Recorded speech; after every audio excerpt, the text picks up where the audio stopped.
কল্পনা করুন আপনি এখন সমুদ্রের তলদেশে, চারিদিকে শুধু নীল আধার। হঠাৎ একটা ছায়া আপনার পাশ দিয়ে চলে যায়, এত বড়, এত দীর্ঘ যে আপনি ভাবছেন এটা কি একটা পাহাড় নড়ছে। না, এটা ব্যালেনোপ্টেরা মাস্কিউলাস, পৃথিবীর সবচেয়ে বড় প্রাণী, নীল তিমি।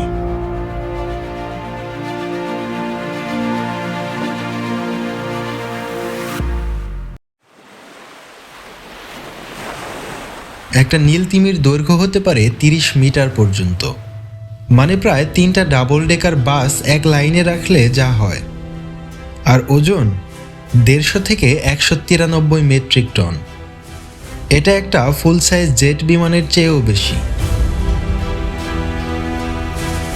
এর হৃৎপিণ্ড একাই একটা ছোট গাড়ির সমান, যার ওজন প্রায় 200 কেজি। হৃদস্পন্দন এতটাই ধীর যে ডুব দেওয়ার পর এটি হয় প্রতি মিনিটে মাত্র 2 বার।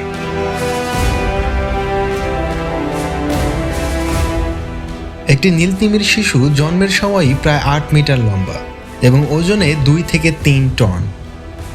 প্রথম 7 মাস এটি প্রতিদিন মায়ের দুধ থেকে প্রায় 380 লিটার পান করে, আর এর ওজন বৃদ্ধি পায় প্রতিদিন 90 কেজি।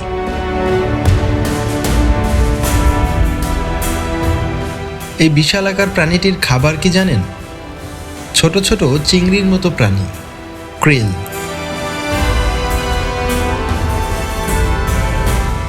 মাত্র কয়েক সেন্টিমিটার লম্বা। একদিনে একটি নীল তিমি খায় প্রায় 4000 কেজি ক্রিল। খাওয়ার পদ্ধতিটাও অসাধারণ। বিশাল মুখ খুলে সমুদ্রের জল গিলে নেয়, তারপর বেলিন প্লেট দিয়ে ছেঁকে ক্রিলগুলোকে আটকে জল বের করে দেয়। একটি নীল তিমি একবারে 90 টন পর্যন্ত জল গ্রহণ করতে পারে।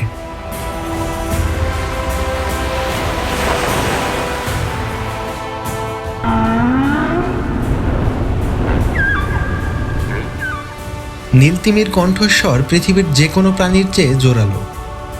188 ডেসিবেল পর্যন্ত শব্দ উৎপন্ন করতে পারে এটি, একটি জেট ইঞ্জিনের চেয়েও বেশি জোরে। এই শব্দ পানির নিচ দিয়ে 1600 কিলোমিটার দূর পর্যন্ত পৌঁছে যায়। বিজ্ঞানীরা বিশ্বাস করেন তিমিরা এই গান দিয়ে একে অপরের সাথে যোগাযোগ করে, সঙ্গী খোঁজে, এমনকি পথ চেনে। 1990-এর দশক থেকে বিজ্ঞানীরা লক্ষ্য করছেন নীল তিমির গানের ফ্রিকোয়েন্সি ধীরে ধীরে কমছে। এর কারণ এখনও পুরোপুরি জানা যায়নি। কেউ বলছেন সংখ্যা বাড়ায়, আবার কেউ বলছেন সমুদ্রের দূষণ। এটি আজও গবেষণার বিষয়।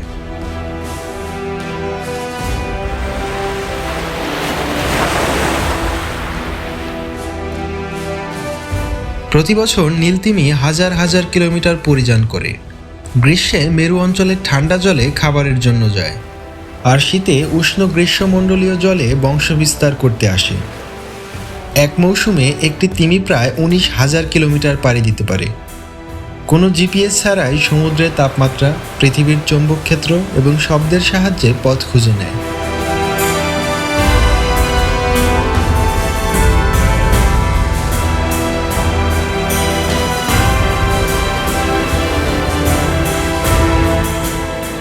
নীল তিমি স্তন্যপায়ী, তাই শ্বাস নিতে ভেসে উঠতে হয়। একটি শ্বাসে 2100 লিটার পর্যন্ত বাতাস গ্রহণ করে। এদের থেকে বের হওয়া জলীয় বাষ্পের স্তম্ভ 9 মিটার উঁচু পর্যন্ত উঠতে পারে। একটি শ্বাসে এটি ডুব দিতে পারে 35 মিনিট পর্যন্ত।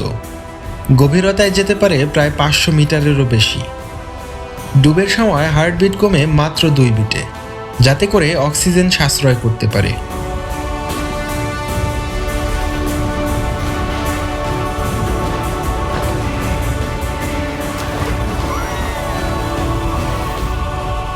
একসময় লক্ষাধিক নীল তিমি পৃথিবীর মহাসাগরে বিচরণ করত, কিন্তু 20 শতকে বাণিজ্যিক তিমি শিকার এই প্রজাতিকে প্রায় ধ্বংসের মুখে ঠেলে দেয়। মাত্র কয়েক দশকে শিকার করা হয় 3,60,000-এরও বেশি নীল তিমি। 1966 সালে আন্তর্জাতিকভাবে তিমি শিকার নিষিদ্ধ হয়। তখন এদের সংখ্যা নেমে এসেছিল মাত্র কয়েক হাজারে।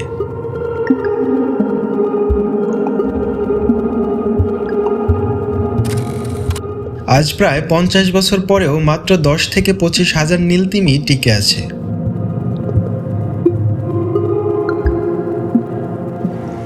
তিমি শিকার বন্ধ হলেও বিপদ কমেনি। জাহাজের আঘাত, মাছ ধরার জালে আটকে যাওয়া, সমুদ্রের শব্দ দূষণ এবং জলবায়ু পরিবর্তনের কারণে krill-এর পরিমাণ কমে যাওয়া, এসব আজও নীলতিমির জন্য বড় হুমকি।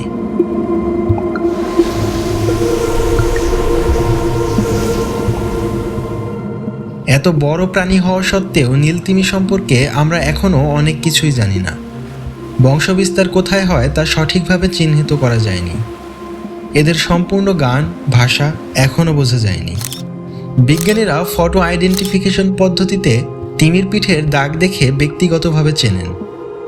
পৃথিবীতে এখন পর্যন্ত মাত্র কয়েকশো নীলতিমি চিহ্নিত করা গেছে।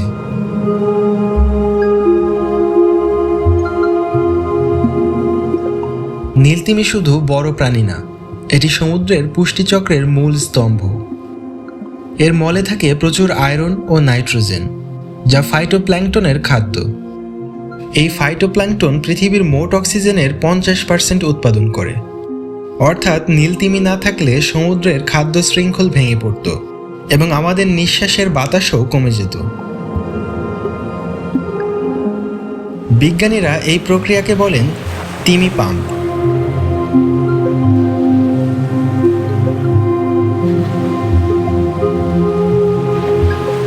নীলতিমি আমাদের মনে করিয়ে দেয় প্রকৃতি আমাদের চেয়ে অনেক বড়, অনেক পুরনো, অনেক বিস্ময়কর। এই প্রাণী ডাইনোসরের পতনের পরে জন্ম নিয়েছে, লক্ষ লক্ষ বছর ধরে সমুদ্রে রাজত্ব করছে, কিন্তু মাত্র কয়েক দশকের মানবীয় লোভে আজ তারা বিপন্ন। এখনো সময় আছে। সমুদ্র বাঁচান, নীলতিমি বাঁচান, পৃথিবী বাঁচান।